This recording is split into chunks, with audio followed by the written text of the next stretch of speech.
Hello students. Today we are going to understand the periodic properties, and in this chapter we will understand about ionization potential. सबसे पहले हम ये जानने की कोशिश करते हैं कि ये जो आयोनाइजेशन पोटेंशियल है क्या इसकी डेफिनेशन है. The energy required to remove the mostly loosely bound electrons from the outermost orbit of one mole of isolated gaseous atom of an element is called ionization potential. इसका क्या मतलब है कि इतनी इस पोटेंशियल की हम बात कर रहे हैं, हम बात कर रहे हैं कि द एनर्जी रिक्वायर्ड, यानी ऊर्जा की वह मात्रा जो हमें आवश्यक है, किस चीज के लिए आवश्यक है, to remove the mostly loosely bound electron from the outermost orbital of one mole of an isolated gaseous atom.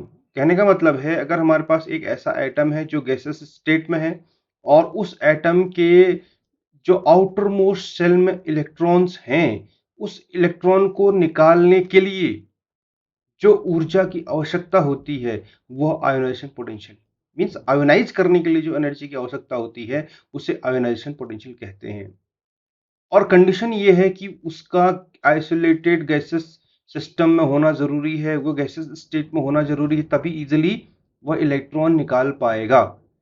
The energy required, जो उस इलेक्ट्रॉन को निकालने के लिए एनर्जी रिक्वायर्ड है उसे हम कहते हैं ionization potential. This ionization is an endergonic or energy absorbing process. एंडरजोनिक और एनर्जी अब्जॉर्बिंग प्रोसेस को ही हम आयोनाइजेशन पोटेंशियल कहेंगे, यानी ये जो ऊर्जा इसमें लगती है. अब हम थोड़ा और आगे बात करते हैं.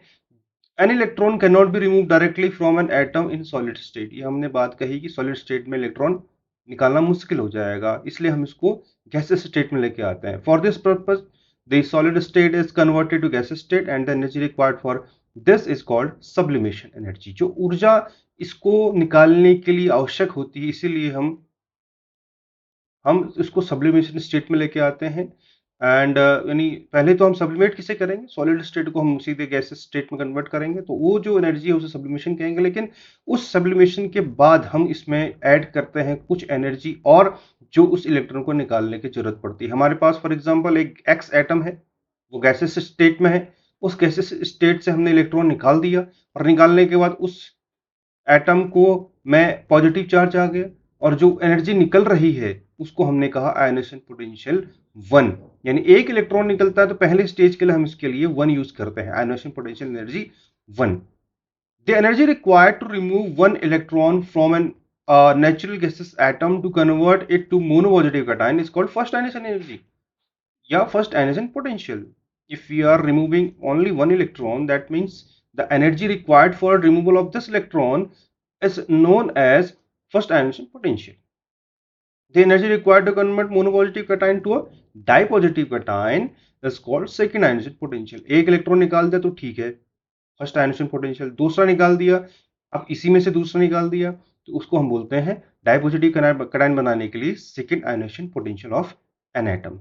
इसलिए हम देखते हैं कि जब हमने थर्ड आयोनाइजेशन एनर्जी की बात करी, सेकेंड की हमने बात करी, फर्स्ट की बात करी, तो तीसरा इलेक्ट्रॉन निकालने के लिए सबसे ज्यादा एनर्जी की आवश्यकता पड़ेगी. Because as the electron go out of the atom, the ionic size goes on decreasing and the amount of positive charge goes on increasing. हम ये बात पढ़ चुके हैं कि जब किसी भी केस में आयनिक साइज की बात करते हैं, जैसे जैसे चार्ज बढ़ते जाता है वैसे वैसे इसका आयनिक साइज भी कम होते जाता है. और जैसे जैसे आयनिक साइज कम होगा तो bonding between the electron and the nucleus will get increase, जिसकी वजह से इलेक्ट्रॉन का निकालना मुश्किल हो जाएगा.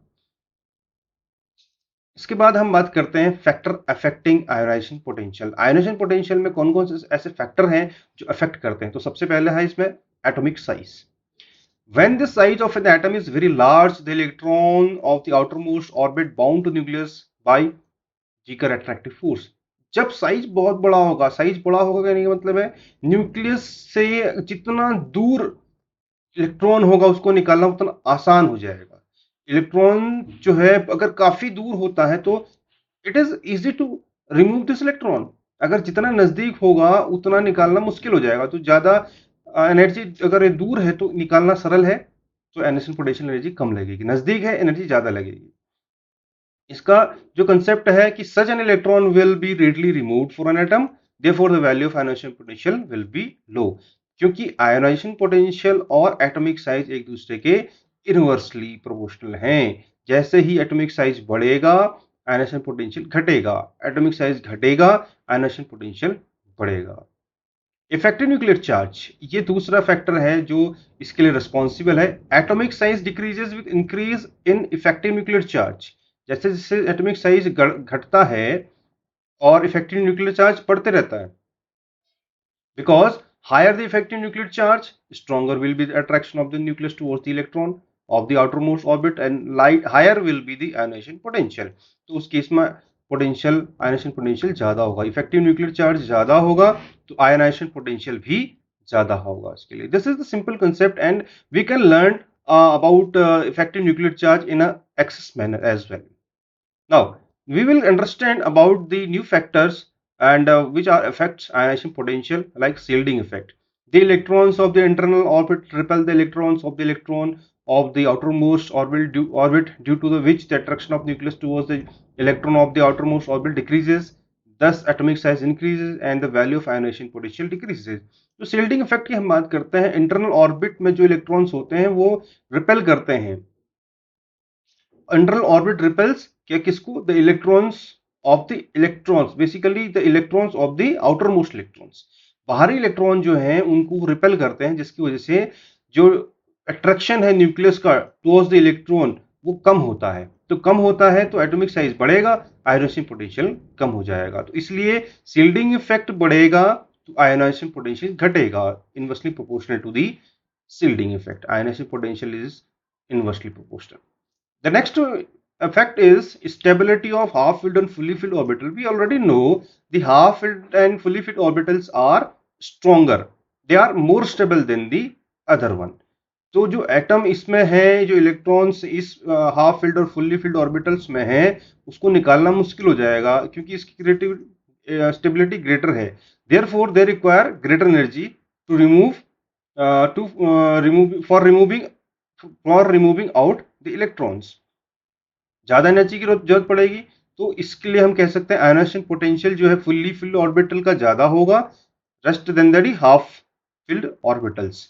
यानी इस तरीके से जो फुल्ली फिल्ड और हाफ फिल्ड ऑर्बिटल्स हैं उसके केस में एनर्जी का ज्यादा होगा, एनर्जी ज्यादा रिक्वायर्ड होगी इलेक्ट्रॉन को निकालने के लिए, क्योंकि उस कंडीशन में वह स्टेबल है, स्टेबल में से इलेक्ट्रॉन निकलना मुश्किल हो जाएगा। इसके बाद हम बात करते हैं पेनिट्रेशन पावर की बात करते हैं। In an atom the s orbital is nearer to the nucleus in comparison to p d and f orbitals. ये सीधी सी बात है। Greater energy is required to remove out electron from the orbital than from p d and f। यानी तो जो ऊर्जा हमें उससे जो इलेक्ट्रॉन है उसको निकालने के लिए ज्यादा पड़ेगी। The decreasing order of the ionization potential of s p d f क्या है? एस में सबसे ज्यादा एनर्जी लगेगी, पी में फिर ज्यादा एनर्जी लगेगी। इसका मतलब है डिक्रीजिंग ऑर्डर है ये।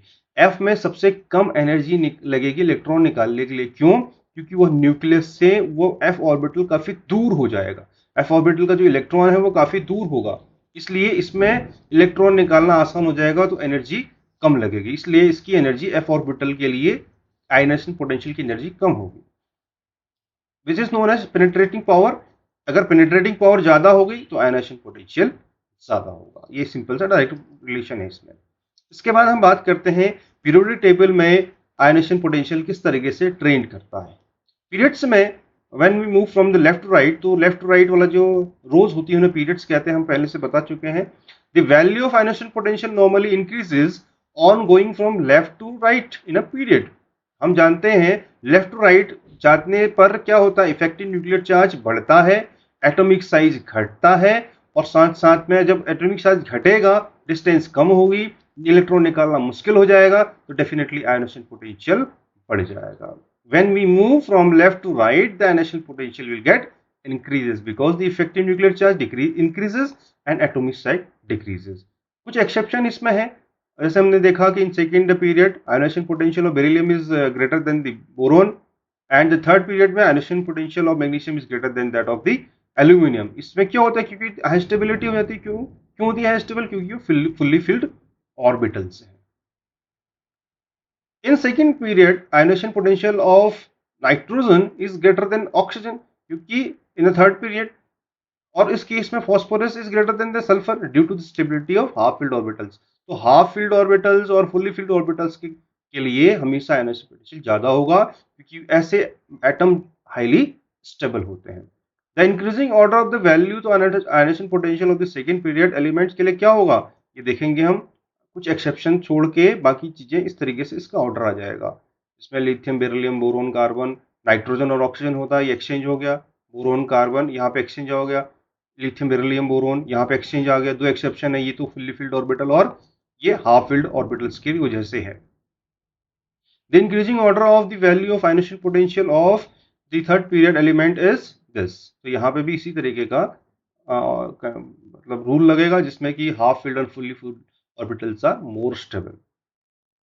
Now, we can understand the about the inner transition elements. The size of the inner transition element is greater than that of d block elements. इनसे इनका साइज ज्यादा होता है, जिसकी वजह से क्या होगा, the value of ionization potential of f block element is smaller.